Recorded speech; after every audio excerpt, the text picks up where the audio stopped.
Hey Aries. Ooh, you guys, I just got this new deck that I didn't hear that much about. It's by a company called Y-Spell. They sell, kind of witchcraft stuff, little gemstones and herbs and little kit stuff and everything else. And then they have a couple of decks that they've been really well known for, like the Neoteric Feminine. Let me pull it out in case any of you know what I'm talking about or have seen it. This deck here, a lot of readers use. And they just make really great decks. I have several different ones that they've made. But you guys, they made this new one and it is absolutely gorgeous. It's called Wild Reflections. And it's kind of got a Light Seers mixed with the Everyday Witch kind of a vibe going on here. Absolutely stunning cards. I have not shuffled them yet. I did take a quick peek at them, but we're going to do this from the beginning together. So I'm actually going to get this going here. I haven't even given them a proper shuffle yet.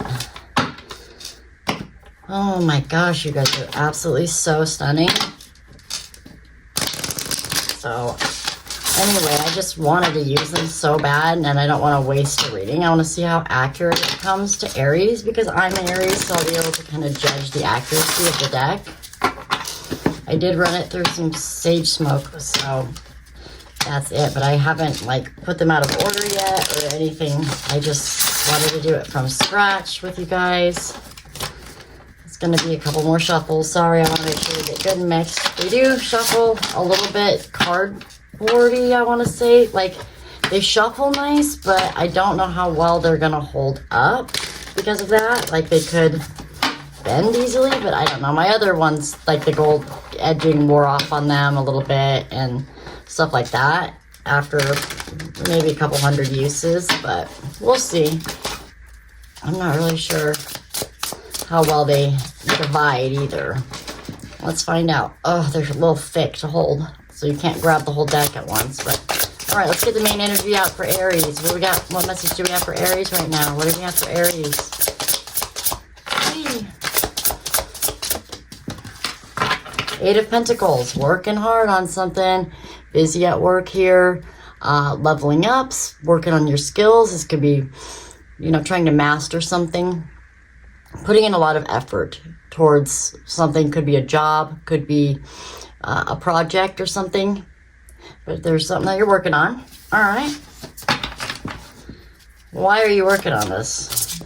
Let's see what your focus is. Aries, focus, please. Yeah, these are slick.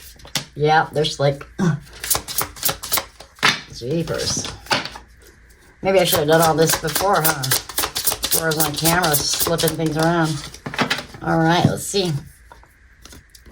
We have the Eight of Swords. Okay. So you're feeling stuck with something, trapped, or feeling of you can't do something. You don't see any way to move forward somehow. So there's something bogging your mind down. It's kind of a trapped feeling about whatever you're working on here. So you want to work on something, or you're trying to master something, but you're feeling stuck in some way. Okay. Well, what happened in your recent past here? Why are you in this position?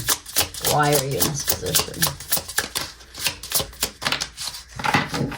All right, as I throw it on the ground. Well, we have Temperance. So something's taking a long time. You've been very patient with whatever this is. You've been kind of holding yourself back maybe from something and being very patient for something to happen. And now you feel it's you don't see any way to move forward with it, or you're feeling trapped by it. You feel you've waited a long time on this. You feel yeah, it's just patience is what I'm seeing out of that. It's just you were patient about this. All right, well, let me see what's challenging you then. What's the challenge with this?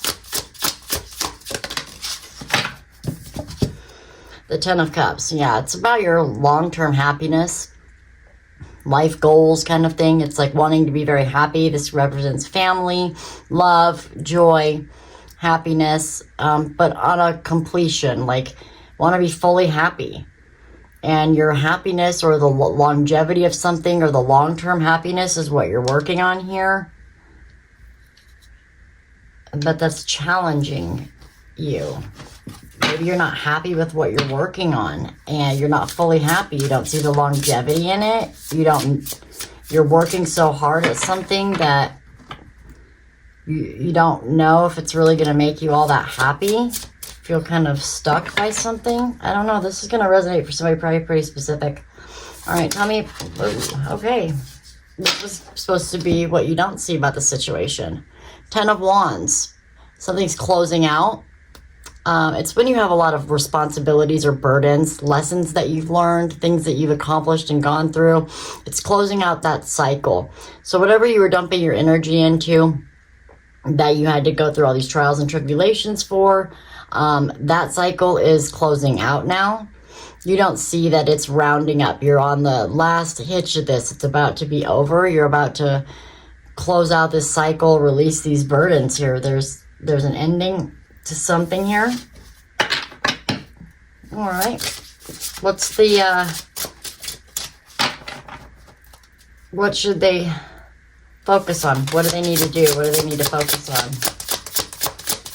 Put more of their energy towards. Okay. Queen of Wands, yourself. Put more of your energy into the things that you enjoy, the things that you're passionate about, what makes you stand out, what makes you unique. The Queen of Wands creates. She's very mystical. She's definitely got that magician vibe going on. But, you know, the Queen of Wands is just uniquely her.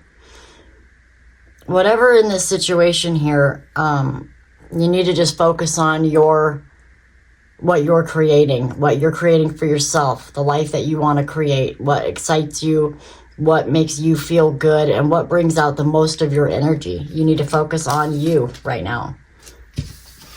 Okay? What should you refrain from? Remove your focus from.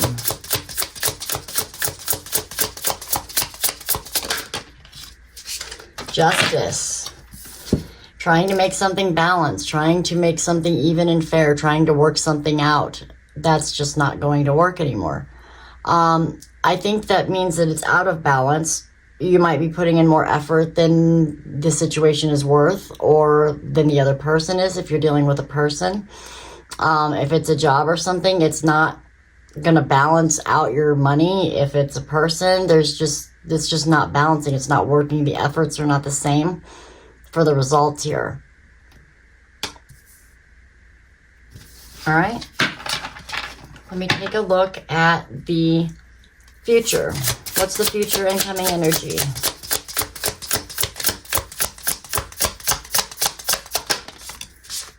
We have the Fool. Yep, there's a new beginning here.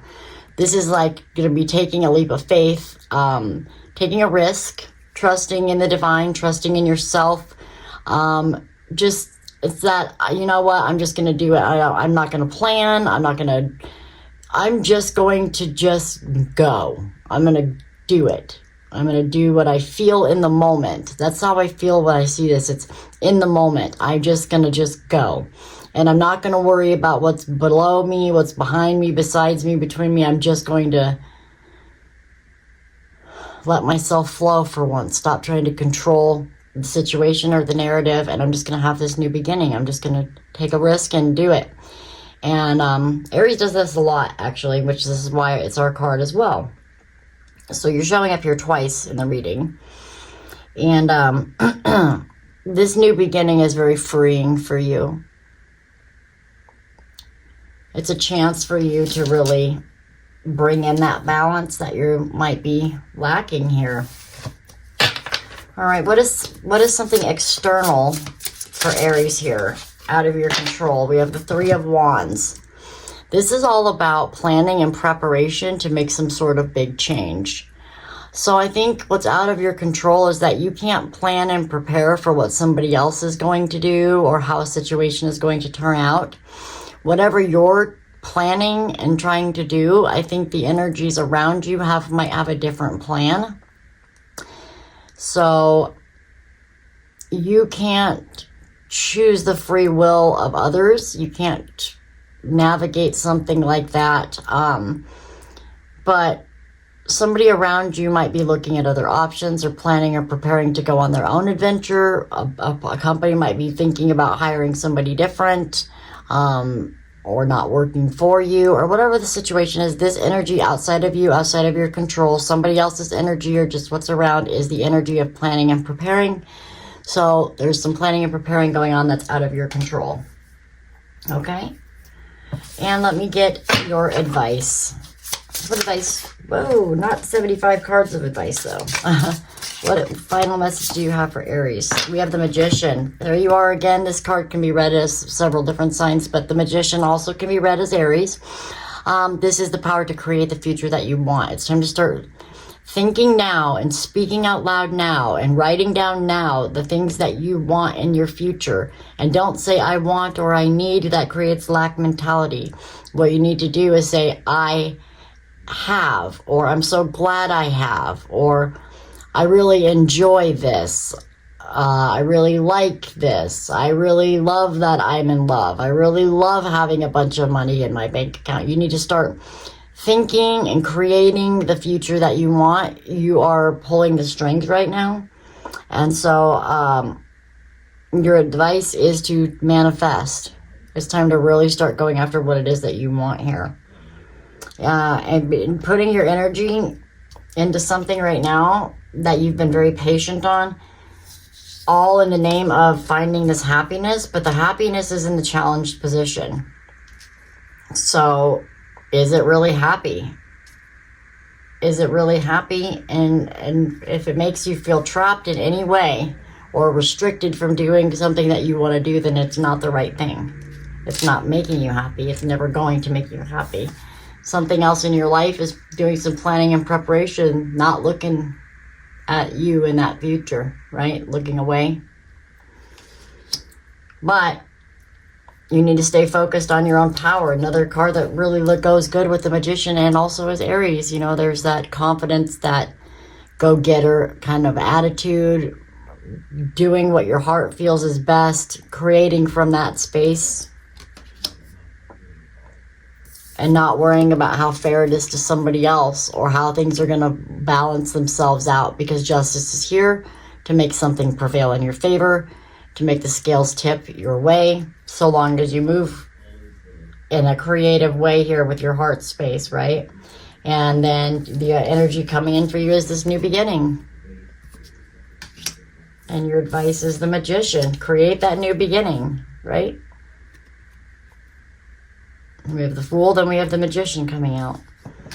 Okay, that is awesome. I'm going to get some clarifying life situations. This is also a new deck. And let's see if there's any messages that come out of here. This one's cool because it has double meanings on them. So let's see. This one says commitment.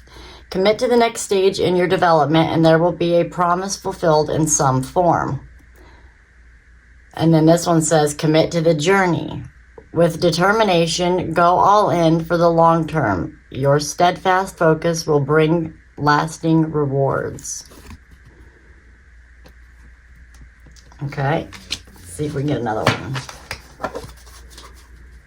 I think it's really about committing to your journey at this time, based on this reading. Okay, landed this way. Embrace solitude. Reflect deeply for survival. Keep your mind open as answers reveal lessons in the quiet of introspection. I'll read the other side anyway, just because it's neat. It says, desert of isolation. Traverse the desolate spaces of solitude to uncover reflections and resilient survival. Embrace the solitude. So it's okay to be single. It's okay to commit to yourself. It's okay to commit to your own journey instead of worrying about somebody else right now at this point. A family member, a friend, a job, whatever, an employer, co-workers. Like, commit to yourself. That's who you commit to. And last one, we have slow climb. You're getting there one steady step at a time with a little bit of effort. And then the other one says, worth the effort. Embrace challenges as opportunities for growth, knowing your dedication will lead to rewarding discoveries. Oh, that's beautiful. All right, Aries, we'll see you on the next one. Bye.